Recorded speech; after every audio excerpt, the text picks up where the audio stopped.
Welcome back to the Dope Show. You won't get sick because I'm Spencer and I'm doing this in the bathroom today. My last video wasn't too good.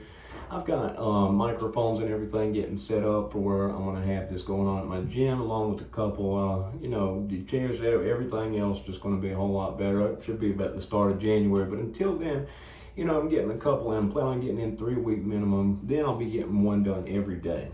And I plan on making them about an hour long, at least having 3 people in a week.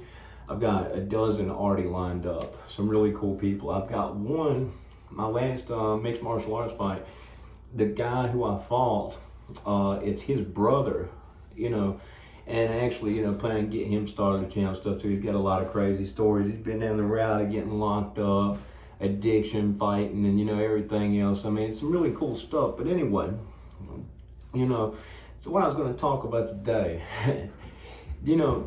everybody here is Bubba's going to get you. Now, before I start this, this is all for entertainment, educational purposes. Like, if you might have to possibly go to prison, God forbid, but you're not going to, you're listening to me. And I want to keep it real with you. I'm not going to try to scare you, just tell you what's up for real. Because I wish this exact type of thing existed when I was preparing to go to jail. Because I was on bond for, year and a half to 2 years before I went in. And we just had Fleece Johnson, I booty, that type of thing. Then turned out Alabama, and that scared the hell out of me, man. That scared me to death. But it didn't really help me prepare. I just thought, man, there's all kinds of weirdos in there chasing butt. And that scared the hell out of me, but it didn't help me prepare at all. So there's 3 simple rules that can help you get along in prison and keep out of that situation. And those rules have, a whole subset of rules to them. But, an old timer told me this, and I heard many other old timers say this. They said the major 3 rules were: A, don't do drugs, don't drink. B, do not gamble. 3. I said 3. You gotta forgive me. It's a long day. I've started back my burpees. I'm back up to doing 200 a day now, and I'm a little bit tired. I've got myself, like I said, I've got clean, got sober, but I'm back into getting worked out, getting ready to start back in competition with jiu-jitsu. But anyway, number 1 is don't drink or do drugs. Number 2 is don't gamble. And number 3 is don't mess with the punks. Punks being, the rainbow people. Don't be mad at me. Do what you want to do. Live your life. No disrespect or anything like that. Do what you want to do. Just don't tell me what to do. But by that, I mean people who have a different preference, like dudes, or whatever. But anyway, like I'm saying, these were the rules that I was told. So when it comes down to, I don't know if I said this, but do it in the bathroom because, I think the audio will be a little bit better in here. I apologize for that. January 1st is when the setup's going, and you can tell by me actually being coherent, sober, and not rambling or being paranoid like a jackass, that I'm actually serious and I'm actually doing good. It's part of me making a post in the community section or anything. And a lot of people don't realize I'm making videos again, so, I figured I'd mention that. But anyway, I heard the old timers say that again and again, and now, don't do drugs and don't drink. There's a couple different ways that this can apply, and a couple stories I heard. One of my friends that was in a USP, which is the high security of the federal system, it's where people don't even get much time in the hole for serious infractions. Like at a medium security, if you were to shank somebody, you're going to spend like 6 months to a year in the hole for that. But at a USP, you're only going to spend a week to a month. They let them right back out because it happens so frequently. Everybody would be in the hole for forever if it was like that. But in USPs, it's serious. Now, in the federal system, as opposed to the state system, they don't really allow that like that, but it still does happen, and that's something else. Bubba ain't just going to be chasing you in there. I'm not trying to downplay it, but this is something I did whenever I was giving talks with kids that got in trouble, did a Saturday school program. I kept it real with them and told them, you don't have to worry about this and that, but listen, you're going to be in a room with 50 men in jail. You got 1 TV and 2 showers, and the food sucks. So if you don't get commissary, it's going to suck. And if you run your mouth, you're going to get beat up. But it's not as bad as, like some people play it out to be like Oz or something like that. It's simply not what it's like. But, there's certain things. And one of the stories I heard, from a Native American dude who was in there, who was out west before he got in trouble. They jumped him out, and he had to get sent all the way from like somewhere, I think it was like somewhere out west. It might be in California, but he got sent from California to Virginia. That's another thing. The federal system, they can send you to any state for punishment or for protection, but they don't have protection yards in the federal system. They just send you somewhere else.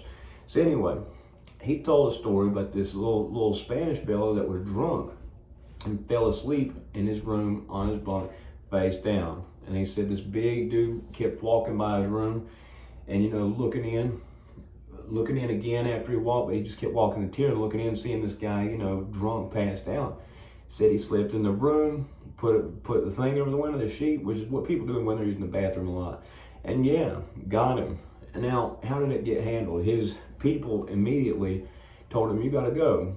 And he checked in because he knew that he was going to get poked up, or, he wasn't getting hit with a meat shank, he was getting hit with a steel shank. He used his meat shank, got hit with a steel shank, that's the type of thing. But anyway, and this is the type of thing that you need to know, because these things actually do happen in there, and it's something that you do need to be aware of. It's not, it's something that's serious, and, you can find yourself in that situation. Now, going in there and just being quiet, watching what people do, being willing to fight if somebody calls you out of your name, like they call you the B word or something like that, you need to stand up, be ready to fight. At least, it's something, just a level of respect. Now, and if you are of a different persuasion, I would keep that to yourself and pretend you're not when you are in prison, because that's not something that's going to be accepted, and you will be a target, just being real with you. Now, gambling, also the gambling and drugs thing, here's the thing that goes together with those. The big thing that it happens from everybody I've heard that's been in the state system, but also from people who've been in the federal system, is when debts get brought up. A lot of times people get, proposition, we can handle this here debt if you do this, you know what I mean? Yeah, playing a skin flute or whatever, you know what I mean? Yeah, that type of deal. But anyway, that type of thing. So some people just go for that, you know what I mean? A lot of time, people say, I'm not doing that stuff. You're going to have to fight whatever, and then, yeah, it's going to happen. But then there are other times that people, a lot bigger than the person. Yeah, sometimes bad things do happen. And now, the other thing I was going to mention is don't mess with the punks, which, basically sissies is what another word for it. But, another thing with that is that's not something that, those, first off, that's something people take seriously. And there are people that have got for talking to somebody's punk, because they take their relationship seriously. It's something that's a serious thing in there. One of the worst things that I saw, one of the worst beatings I saw was, over that, and I'll tell the whole story to that another time, but basically, guy kept pushing up on the other guy's punk, and it ended up with somebody's teeth all over the cement with a steel-toed boot kicking him in the face. But when it comes to these rules, for the most part, if you stay out of those things, you stay out of trouble. You see people getting checked into solitary confinement, usually from debts. That's usually what it happens over, or getting beat up badly, or getting jumped, or just a laundry list of other things. The state prison, I've heard a whole lot more horror stories of this type of thing. The federal system, it's mostly agreed, because in there you don't have a choice. You are either going to be in a gang or you're going to be in a car. A car is divided by state, divided by gangs, so there's, you've got different things, and by coast. The West Coast guys are one gang in the federal system, like out here out east. But in Petersburg, like all the West Coast guys stick together. All the guys from South America, that's another car that they call it. And then DC, Maryland, Virginia, all the white guys, that's one group. All black dudes from there, that's another group. The Paisas, if you're Mexican, it's usually, you got to be a Paisa. Paisa means countryman, and it's a gang for Mexicans not in a gang. And then, then there's the Serranos, which is the overwhelming, group that is not to be messed with. They're like Wu-Tang Clan, ain't nothing to with, you know what I mean? Yeah, Serranos. I sailed with the former shot caller from Long Pop Medium. He had 200-300 people that he was over top of. I mean, that's a serious number of men and manpower. And the Serranos go on a different level. They're going to take a knife. They're violent, and that's what they're known for. And they're a serious bunch of people. But yeah, I roomed with Tim, and it's some funny stories, I could tell you about him. Face is what he went by. His name was Juan. bear gun. But yeah, he's from 18th Street. He's from Los Angeles, California. I had a whole bunch of stories about that too. But yeah, man, there was a lot of wild stuff that happened in there. But being real with you, in the federal system, don't have as much. But if you're a cool dude, keep to yourself, and just, follow the basic rules, the rules that they have and the rules that the inmates have. And if you follow the rules that the inmates have, for the most part, you find yourself out of these situations. And it's an ironic thing, because when it comes to addiction, something that you see quite frequently in there is people that have been addicts, stone cold junkies on the street, getting there, don't do a drug the whole time they're in there, get right out and go right back to it. It's the damnedest thing. Me personally, I didn't. My first 6 months in there, I did Suboxone. I got in trouble for it. But, and I did drink my first 6 months. My first 6 months I did drink. I like to drink and fight my first 6 months. But then my last 4.5 years, not at all. I had Wellbutrin and gabapentin, 2 prescribed medications that I got prescribed legally by the rules. That's all I did the last 4.5 years. But if you stay out of that, for the most part, stay out of trouble, you got to think, some of the consequences of that. It's what I call going in the rabbit hole when I divert from the subject, which I do quite frequently. I got ADD, OCD, and all other kinds of ABC. But, when you, what was I getting at? When you fail a drug test for something, they take your visits for a whole year. You won't get to see your family for a year of your life. And they take your commissary for 6 months. On top of that, you're going to spend at least a month in the hole. And the time you spend waiting, and that's on the punishment block, no commissary. You get the 3 meals they bring you, and they're undersized trays on purpose. I mean, it's brutal stuff, and it's just inhumane in my personal opinion, but it's the way it is. You need to know that ahead of time. But the other stuff that comes with it, though, is just not cool, man. I mean, seriously, like I'm talking about with this stuff, like Bubba's gonna get you. That's a story I used to hear when I was a kid. You don't want to go to jail, have big old Bubba get you. When you go in there, no, it ain't gonna be like that. Bubba ain't gonna come after your butt. But there are some cases where there are some people. There was one guy that got 12 people inside of a 2-month span. That was a rare circumstance. Then there was another guy, Willie Moe, who talked like this. But 350 pound black dude who was like a big behemoth of a man. I had worked with him when I first got there because, I had to let him know quick. You know what I mean? Hi, don't talk to me. You ain't got any business talking to me.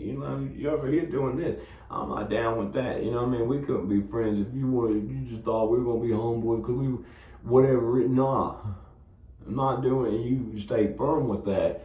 You don't show any, in your blood, let them know what you're about. I ain't about that. We're not going to be cool, but you don't do it in a way that's too disrespectful. Like if you say it in a way it calls them out.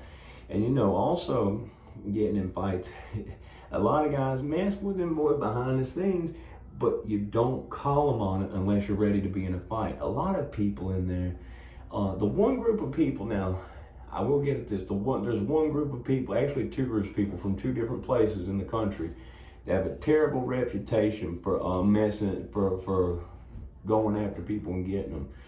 And if you go that, then those people are known for, and it does happen with them. But all the cars and gangs pretty much, they pretty much govern it to where that's not something that's going to happen. But anyway, just wanted to do one on that tonight. Like I said, I'm going to try to get a few done.